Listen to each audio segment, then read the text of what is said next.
Hey y'all! I've got a bit of a lighter episode for you today. Early Appalachian settlers combined their cultural influences to create a wealth of superstitions, guidelines, and folklore, some of it erring on the eerie side. So today I have a smattering of Appalachian folklore to talk about. I'm Candace, and I'll be your guide.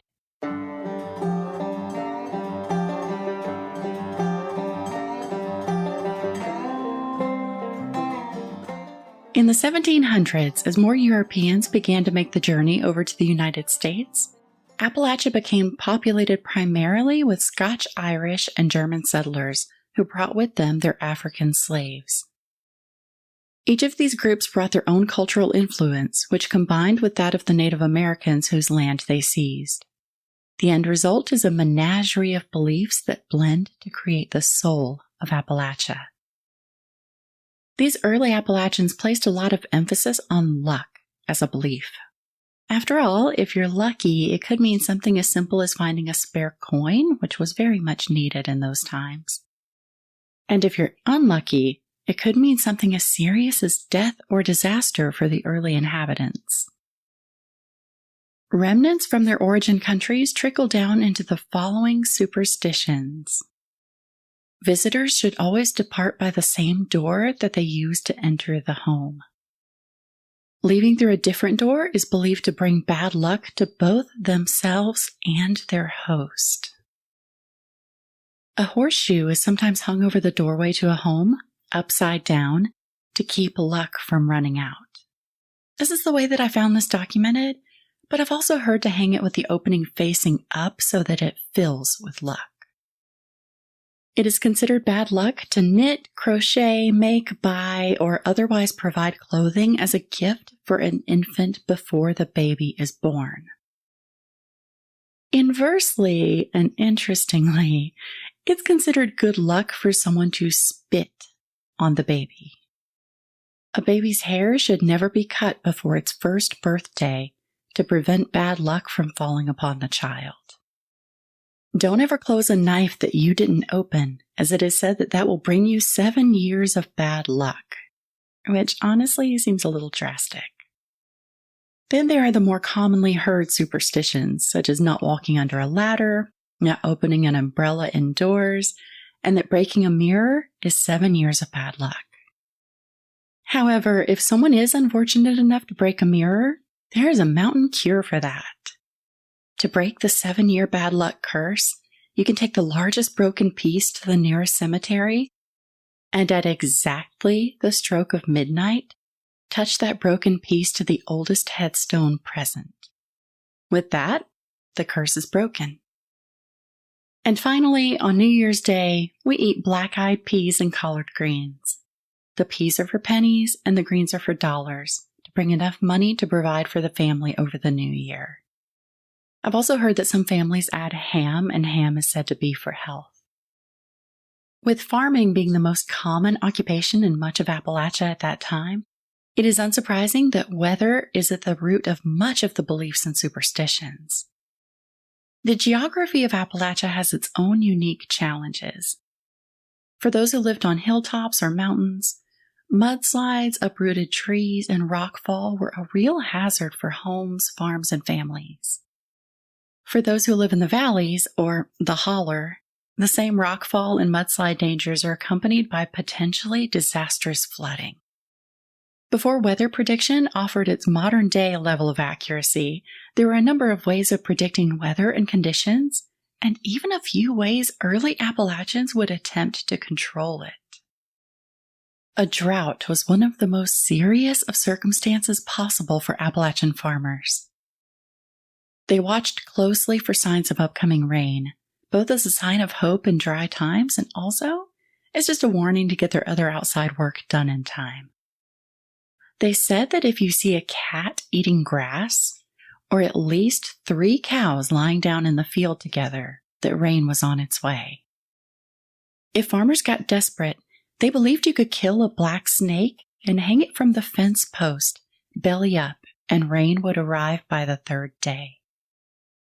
Alternately, it is also said that you can burn black chicken feathers with fern fronds to conjure rain, although I've never heard that one personally. Likewise, predicting particularly harsh seasons was also very important to Appalachian livelihood. It is said that if March comes in like a lion, it leaves like a lamb, and vice versa.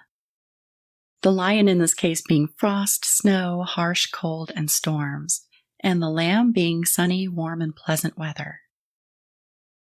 However, so much of the weather folklore is rooted in predicting the winter weather. Thick ice on the ponds in November is said to be foretelling of a very wet and mucky December. However, thunder during the fall suggests it will be a cold winter.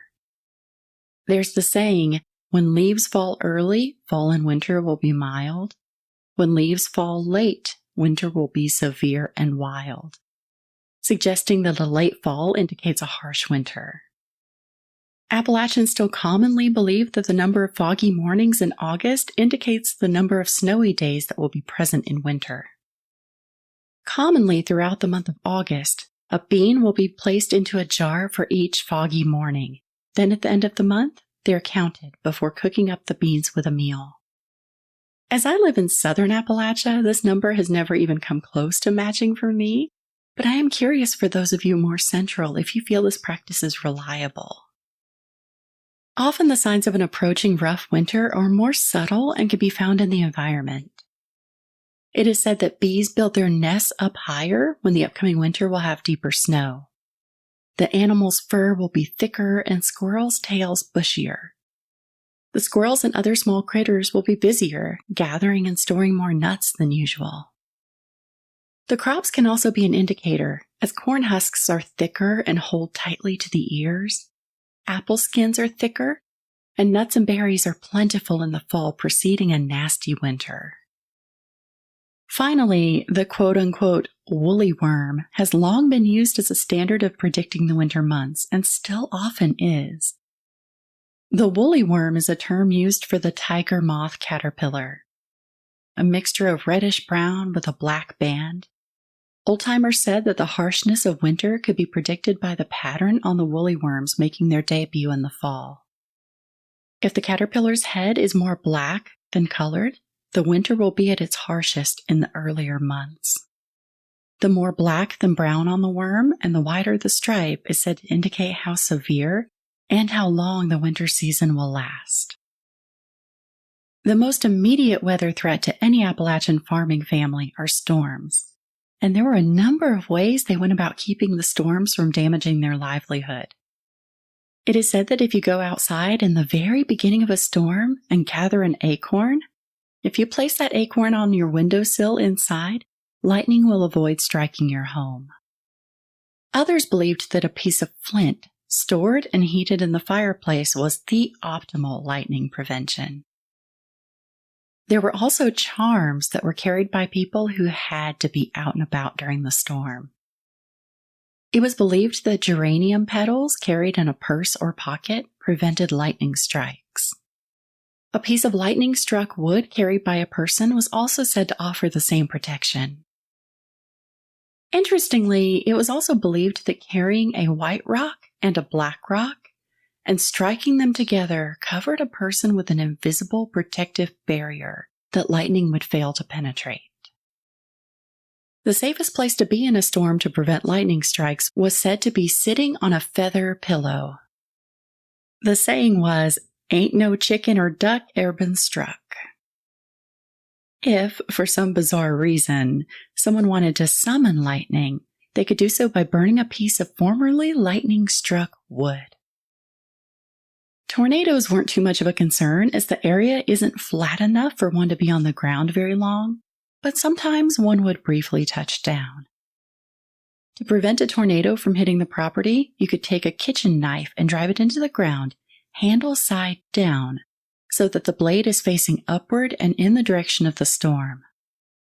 Supposedly, this cuts the storm in two so it will not harm your home.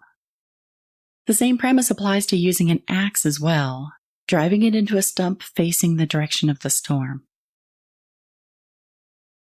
For ever-growing Appalachian families, taking care of the youngest members of the family were a top priority. There's a lot of folklore attached to protecting babies, especially in an area where many of them just didn't make it to adulthood. Families tended to be large, and oftentimes children numbered in the double digits, so there was almost always a baby in the home. Without adequate medical access, and the albeit limited knowledge we have now of sudden infant death syndrome, early settlers believed SIDS to be the work of the devil. So often babies were given milk with chamomile every night for the first few months to protect their life until the next morning, and had the added benefit of protecting from the devil. Sometimes charms were created and placed in or near the crib for protection as well. A bundle of honey locust, oak, and walnut, tied by sprigs of willow, was sometimes placed into the crib. Sometimes a nail cross was created and placed in the nursery or attached to the crib. And occasionally, a doll was made and placed into the crib with the infant in an attempt to distract any evil forces from placing their work onto the doll instead. More innocuously, if a pregnant woman sees a dead person, it is said that her baby will have a birthmark. There are also physical traits we are born with that are said to indicate our character. A person with a cleft in their chin is said to be of bad character because that mark is placed by the devil's shoe. Also, a person whose second toe is longer than their big toe is said to be somewhat tyrannical and will rule their partner. Finally, it is believed that some people are born with the gift of prophecy. Most often, those who have the gift are said to have gained this by being the seventh son of a seventh son, or the seventh daughter of a seventh daughter. Also, babies born encall, meaning still in the embryonic sac, are said to have been born with a veil, and they will also have the gift of prophecy. Alongside that fierce protection of infants, remedies for illness and injury were vital to the well-being of the people. If a child had whooping cough, and remember, this is before the era of mass vaccination, food or milk that was stolen from a neighbor and fed to the infant was said to cure the ailment. If a child had a seizure, or as they called it, fits, whether from epilepsy or another cause, they believed you could turn the child's shirt inside out and burn it to cure the fits. A sore throat could be cured by wearing wool stockings and then at bedtime turning them inside out and putting them back on and wear that way to sleep to cure the inflamed throat. Drinking liquids from a cobalt blue glass is said to cure a toothache. If a child has thrush, otherwise known as a yeast infection on the tongue, they suggest you take that child to a man who has never seen his own father before. Have the man blow into the child's face 3 times a day for 3 days to cure the thrush. To cure a headache, they said you could apply brown paper soaked in vinegar to the forehead. Also, a buckeye worn in a woman's bra could ward off rheumatism. And finally, a creepier one. If a person has a goiter on their neck, they should go to a place where a person has recently died and rub the dead person's hand across their throat to cure the goiter. Now, obviously, this random smattering of Appalachian health folklore is not rooted in any science because much of it wasn't available at that time, and had it been, it wouldn't have been accessible. But it is interesting to see how things used to be done. Belief in the devil, curses, and witchcraft was prevalent throughout Appalachia, and the locals devised their ways to deal with these potential threats. To protect yourself from potential curses or the evil eye, you could bundle a lock of your own hair, a stick from your yard, and one of your own fingernail clippings together. Tie that with a red string or a strip of red flannel. The red is important since it symbolizes the lifeblood. As long as you carry that bundle with you, you're supposedly immune to curses. However, it warns that if you were to lose this talisman, these items could be used to send witchcraft your way.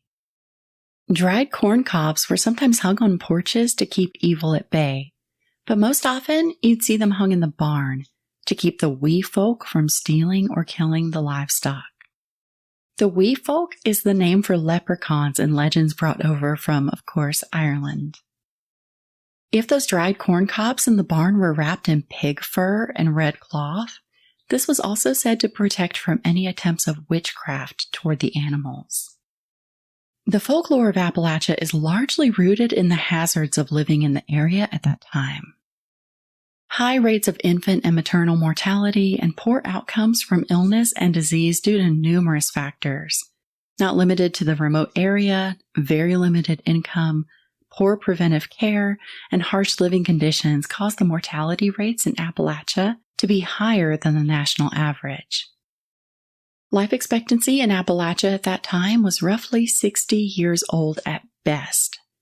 And sadly, the life expectancy in Appalachia is still lower than the national average for many of those same reasons. The occupations held were primarily blue-collar and largely dangerous. Most early Appalachians were farmers, coal miners, railway workers, loggers, and mill workers.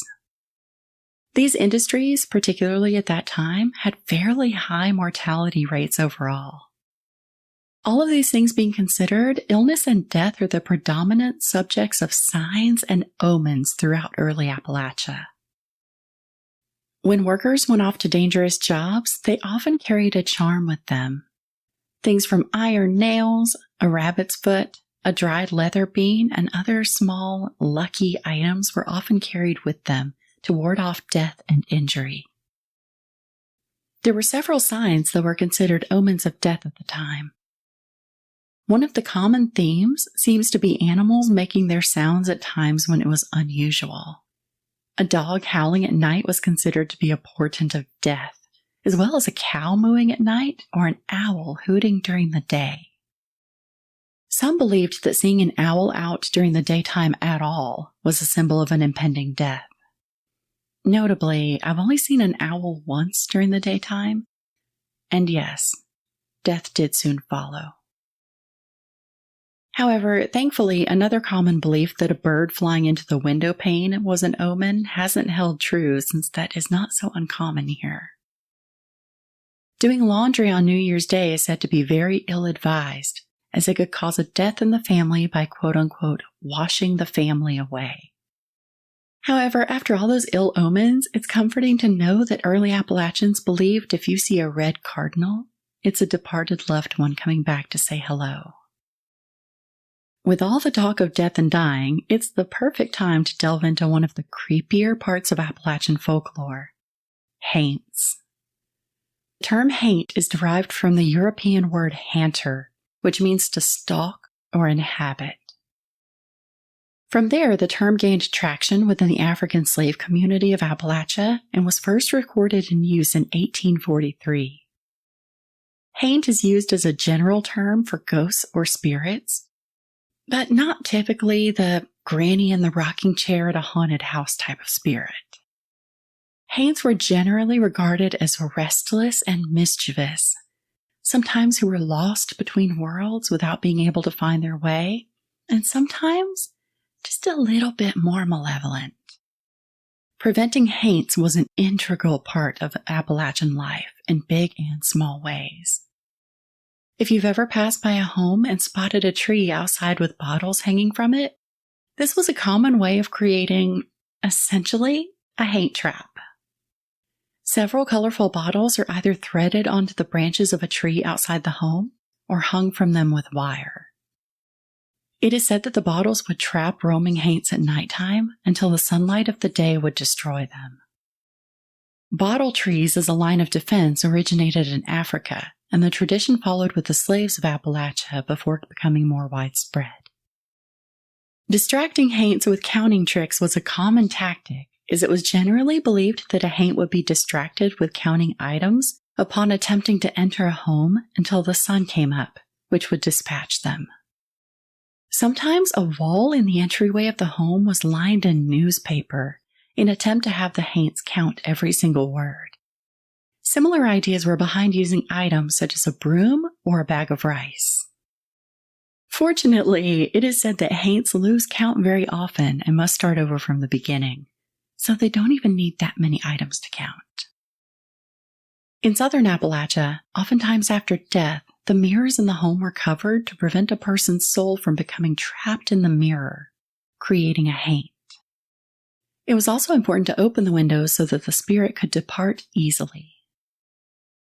Make sure to resist the urge to rock an empty rocking chair, as this could invite haints into your home to occupy it. Also, make sure to keep a can of oil nearby to oil any squeaky doors or windows, as the squeaking is said to be an invitation for haints to come inside. When outside the home, there are also several methods of haint prevention at play. Resist the urge to whistle at night, particularly when outside, as this could draw haints and the supernatural to you. Plant rue outside the home and hang basil over doors and windows. This discourages haints from visiting you or entering your home. When passing a cemetery, many believe you should wear a hat to keep the haints from hopping on your back to catch a ride. Others say you should hold your breath the entire time you're passing so that you don't breathe them in.